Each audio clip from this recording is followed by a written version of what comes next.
अभी वर्तमान में हमने छात्रावास को अति संवेदनशील रूप में लिया, उसकी साफ सफाई और वहाँ पर अननेसेसरी उगी हुई झाड़ियों को कटाई करके उसे पूर्ण व्यवस्थित रहने योग्य सुरक्षित बना लिया है।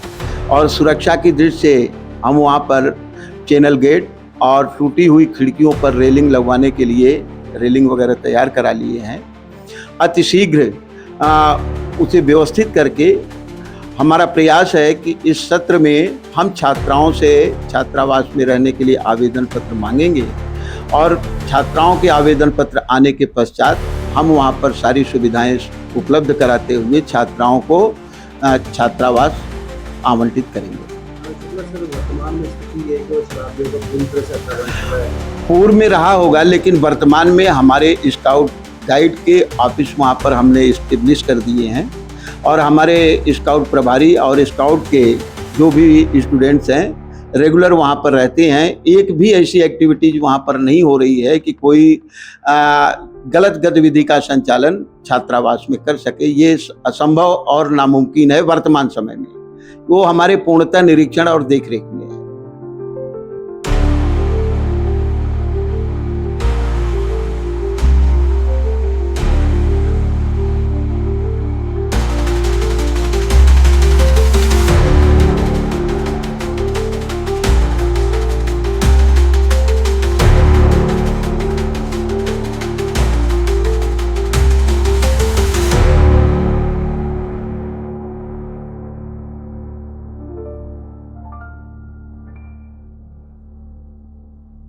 राजकीय कन्या महाविद्यालय का छात्रावास बना खंडहर और शराबियों का अड्डा।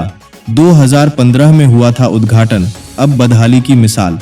बेटी बचाओ बेटी पढ़ाओ के नारों के बीच अगर कोई इमारत इन वादों की सच्चाई बयां कर रही है तो वह है राजकीय कन्या महाविद्यालय किशनगढ़ का छात्रावास भवन।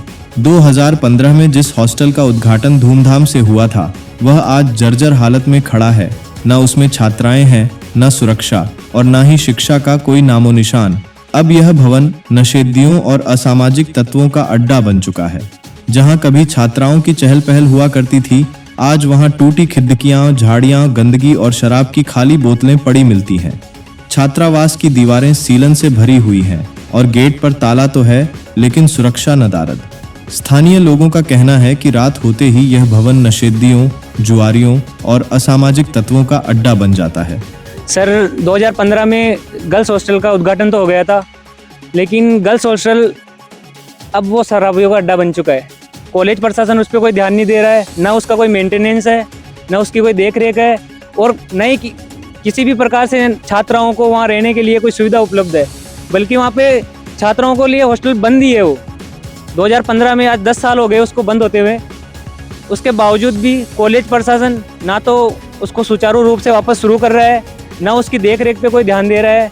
वर्तमान में नशेड़ियों, शराबियों जो स्मैक लेते हैं उनका अड्डा बन चुका है वो, और उनकी इमारतें भी अब तो ढहने की स्थिति में आने लगी है। चूना पत्थर सब कुछ दयनीय स्थिति के अंदर है।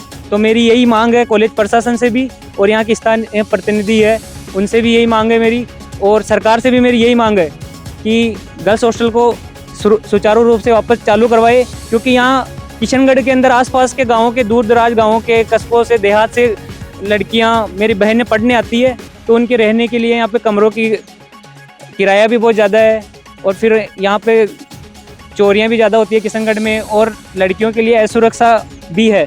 तो उसके लिए कॉलेज प्रशासन से मेरी यही मांग है कि कॉलेज कैंपस के अंदर ही गर्ल्स हॉस्टल को सुचारू रूप से वापस शुरू करे और छात्रों को उनका अधिकार और उनकी मांग को पूरी करे।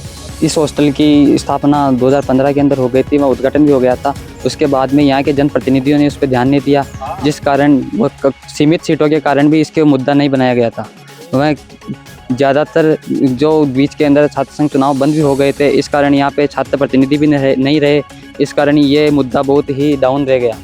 अब जो छात्र प्रतिनिधि नए उग्रवादी के तौर में आ रहे हैं यहाँ पे और आगे इस मुद्दे को उठाया है, वो आपको भी यहाँ मीडिया को भी यहाँ तक पहुँचाने की कोशिश की है इन्होंने। और मैं यही कहना चाहूँगा कि इसकी स्थिति सुधारे व जनप्रतिनिधि ध्यान देवे। यहाँ पर 210 गाँवों को ये कॉलेज कवर करती है, जिसके अंदर 210 गाँवों के अंदर आने जाने का साधन भी नहीं है। तो हम यही कहेंगे कि इस कॉलेज की हॉस्टल सुविधा को सुधारे और 210 गांवों के आसपास के साधन नहीं है तो लड़कियां यहाँ रहेगी, वह अपना भविष्य बनाने की कोशिश करेगी। जिस प्रकार से कन्या छात्रावास हमारी राजकीय महाविद्यालय किशनगढ़ को सरकार ने 2015 में आवंटित करा दिया गया था, आज वहाँ पर अगर छात्रावास होती तो वहाँ की गर्ल्स जो किताबें खोलती, आज वहाँ पर नशेड़ी शराब की बोतलें खोल रहे हैं। जिस प्रकार से आज किशनगढ़ में चारों तरफ नशा नशा नशा चल रहा है, तो ये हमारे लिए एक दुख का कारण है। इस पे सरकार को ध्यान देना चाहिए। कॉलेज प्रशासन जिस प्रकार आज नकारा निकम्मा बन के बैठा है, छात्रों पे ध्यान नहीं दे रहा है। कॉलेज की यह हालत है, यहाँ पे छात्रावास की यह हालत है, लाइब्रेरी के नाम पे खुली है, यहाँ कोई किताबें वगैरह आती है अधूरी पड़ी है। कॉलेज प्रशासन बिल्कुल भी ध्यान देना नहीं चाह रहा। चौंकाने वाली बात यह है कि यह भवन करोड़ों की लागत से छात्राओं की सुविधा के लिए बनाया गया था, लेकिन वर्षों से इसमें किसी छात्रा ने कदम तक नहीं रखा। यह भवन शिक्षा विभाग और स्थानीय प्रशासन की लापरवाही की बेजोड़ मिसाल बन चुका है। 2015 में उद्घाटन के समय मंच पर खड़े नेता और अधिकारी अब इस बदहाली की ओर आंख मूंदे बैठे हैं। ना कोई देखरेख, ना मेंटेनेंस और ना ही जवाबदेही। सवाल यह उठता है कि सरकार की बेटी पढ़ाओ योजना सिर्फ पोस्टर तक सीमित है या जमीनी सच्चाई से भी कोई वास्ता है। स्थानीय नागरिकों और सामाजिक संगठनों ने इस मुद्दे पर कड़ा रोष व्यक्त करते हुए मांग की है कि या तो इस भवन का पुनः उपयोग सुनिश्चित किया जाए या फिर इसे पूरी तरह से सील कर सुरक्षा प्रदान की जाए, वरना कहीं ऐसा न हो कि यह सरकारी उपेक्षा की एक और मिसाल बनकर इतिहास के पन्नों में दफन हो जाए और बेटियों की शिक्षा सिर्फ भाषणों तक सीमित रह जाए। जय हिंद दर्शकों, एक्सपोज न्यूज पर मैं अभिषेक सिंह आमेरा आप सभी का हार्दिक अभिनंदन और स्वागत करता हूं। दर्शकों, आप देख सकते हैं इस वक्त जिस जगह मैं खड़ा हूं, मेरे पीछे नजर आने वाला ये भवन जिसका निर्माण 2015 में हुआ था, ये राजकीय महाविद्यालय किशनगढ़ की महिला यानी कि कह सकते हैं कि लड़कियों का छात्रावास था। यहाँ पर लड़कियां रहती भी थी, छात्राएं यहाँ पर रुकती भी थी, लेकिन महज यहाँ से 800 मीटर की दूरी पर उनका महाविद्यालय और इसके बीच में आने वाला पड़ने वाला जो सुनसान रास्ता है, उसकी वजह से धीरे धीरे यहाँ पर छात्राओं की संख्या में कमी आने लगी और ये छात्रावास आज 10 साल बाद पूर्ण रूप से बंद हो गया। आज इस भवन और इस इमारत की यहाँ पर पूरी जर्जर हो रखी है। इसकी दशा में कोई सुधार नहीं है, इसको देखने वाला कोई नहीं है। आज ये छात्रावास खुद आंसू बहाकर अपने हाल बता रहा है। ऐसे में प्रशासन का इस ओर ध्यान बिल्कुल भी नहीं है।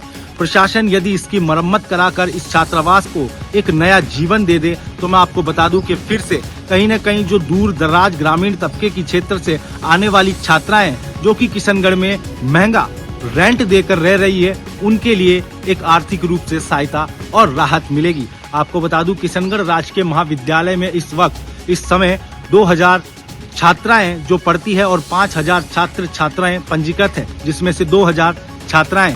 ऐसे में वह ग्रामीण क्षेत्र की छात्राएं कहीं न कहीं किशनगढ़ में रहने के लिए एक महंगा किराया दे रही है। यदि प्रशासन इस ओर अपना ध्यान दे और इस छात्रावास की मरम्मत करा दी जाए तो उन्हें जो आर्थिक स्थिति से कहीं न कहीं राहत मिल सकेगी। एक्सपोज न्यूज के लिए ground zero report Abhishek Singh आमेरा।